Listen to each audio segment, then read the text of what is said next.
Bay Area and Silicon Valley are about to look really different. In this video, we're going to take a look at major developments and projects that are currently underway or coming soon, like the BART Phase 2 expansion, Google's Downtown West project, the new developments happening in Santa Clara, Sunnyvale, and Cupertino. Hello everybody, I am Boji here, your local Bay Area real estate expert, and welcome back to my channel. Now, Bay Area has changed a lot in the last decade, and what you're about to see is going to bring more changes in the next decade. So in this video, I'm going to give you some insights about what's coming to the Silicon Valley next so that you are steps ahead. Now let's dive in.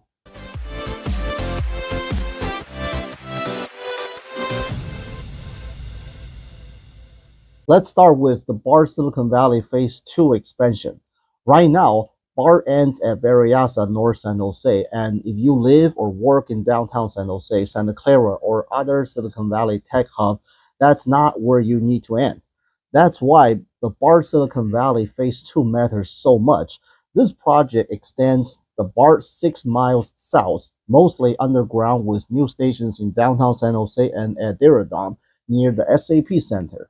Now, this is interesting because Diridon isn't just going to be another BART station. It's also currently Caltrain, Amtrak, and future high-speed light rail stations too. As construction activity ramps up heading into 2026, the vision of transforming San Jose's Diridon station into a major multi-line transit center, or the Grand Central of the Bay Area, starts becoming real. It means people can now live in East Bay and reach Silicon Valley's job without a car. It also means downtown San Jose would become more vibrant and convenient. The BART expansion not only means adding more transit stations, it's also going to change how neighborhoods around these stations will look like in the future. You can expect more high-rise buildings, mixed-use, residential, commercial, urban village, retail centers coming to these areas, which would attract a lot more young families or singles working in tech. Speaking of Diridon Station, this perfectly segue into the next development happening in the same area of San Jose, the Google Downtown West project. If you are driving near Diridon Station, you know the area. Lots of parking lot, rail yards, and underused lands right next to downtown. This is what Google Downtown West is designed to transform. An 80-acre mixed-use district that includes up to 7.3 million square feet of office space for estimated 20 to 25,000 Google workers, 4,000 new homes with a goal of 25% affordable housing within the Diridon Station area, 15 acres of public parks, plazas, and green spaces with free year-round programming. It also includes up to 500,000 square feet of retail for cultures, art, and educational uses, plus hotels and event space. What I'm hearing is that in 2026 is when the project starts to feel tangible, with infrastructure work, visible construction, and early phase finally taking form. If it moves forward as planned, it doesn't just add housing. It is transforming downtown San Jose into a highly connected, vibrant, and economic powerful urban hub. Next up, related Santa Clara, a 240-acre mixed-use new urban center next to Levi Stadium. When completed, the project is envisioned to be a live, work, play environment featuring a comprehensive mix of use and amenities. It would include approximately 5.4 million square feet of corporate and multi-tenant office space, 1,680 residential units, including nearly 170 affordable units, 700 hotel rooms, and over 1 million square feet dedicated to restaurants, retail, entertainment venues, including globally inspired food market. Last but not least, a new 30-acre public city park, plus additional open spaces, bike paths, and trails integrated throughout the development. If development activity ramps up in 2026, North Santa Clara will become a new center of gravity in South Bay. The entire area, including Levi Stadium, Great American Amusement Park, as well as nearby Rivermark Plaza, big companies like Intel, Arista Network, Applied Materials, will be the most happening place in the Silicon Valley. Next, let's head over to Sunnyvale, the Muffet Park project. This is one of the biggest projects most people don't talk about. Muffet Park currently covers roughly 1,300 acres in North Sunnyvale. It is a sprawling suburb area dominated by office, parking lot, and industrial buildings. The Muffet Park development project, guided by Sunnyvale's updated specific plan, will transform this suburb office industrial area into a vibrant eco-innovation district featuring dense mixed-use developments with up to 20,000 new homes with 15 to 20% affordable unit, plus retail, office, hospitality for a vibrant neighborhood. Early phase and infrastructure work points to 2026 as the moment this starts to move from planning to reality. This development will greatly address the housing shortage of the Silicon Valley's core area.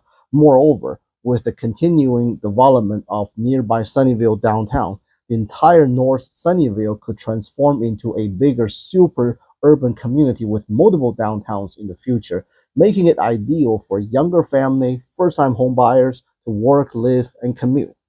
Next one, the rise at Valco.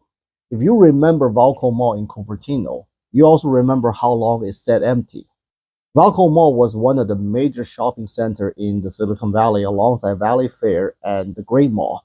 But since the rise of the internet and online shopping began the decline of mall, Valco Mall was eventually shut down and demolished in 2019, and since then, it was just a vast empty land sitting in the heart of Cupertino. Since then, the city and the developer Sandhill Property Company had gone back and forth on development plans, modifications, and even legal battles, causing the project to be on hold for years. Now that the differences finally get settled and the city finally approved the modified plans in 2022, that's where the project The Rise at Valco reveals.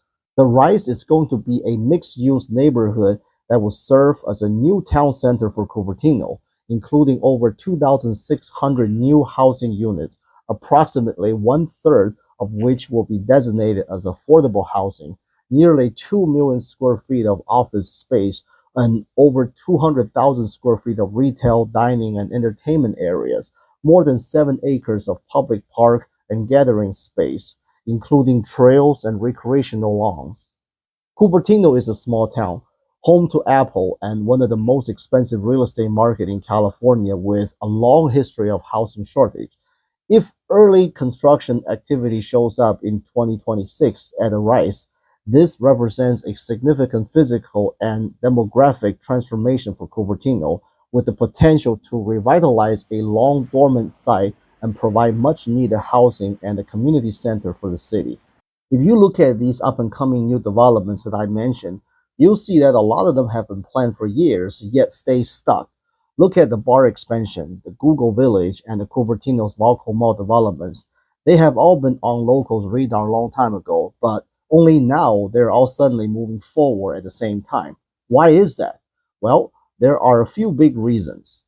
First, the financing conditions are stabilizing. Developers now can finally model projects without guessing where the rates will be in the next 6 months from now. Secondly, the construction costs are becoming more predictable, though still high, but much more predictable enough to move forward. Third, and this is a big one, is that California's policy environment has changed. You see, in 2024 and 2025, the state passes SB 79, which allows significantly more housing density near major transit corridors. And almost at the same time, California has also started rolling back parts of CEQA for housing and infill developments, cutting years of litigation's risk and uncertainty. These makes projects that were approved but too risky to start suddenly become much more buildable now. Therefore, we're seeing more mega projects back on the radar again, and I am expecting more to come. And if you want a deeper breakdown on SB 79 and CEQA's rollback and what it means for housing, neighborhood, and home values, I have already done full videos on that. Make sure you check that out in my channel. Now, let me ask you, how do you feel about these projects? Do you think that these projects could help fix the Bay Area's housing problem? Or do they make this problem worse or create new problems? Drop your thoughts in the comment. And if you want more deep dives like this, hit subscribe. And if you're planning to buy or sell real estate here in the Bay Area and have questions, feel free to reach out to me. I would love to help answer questions and be of a helpful local resources for you in real estate.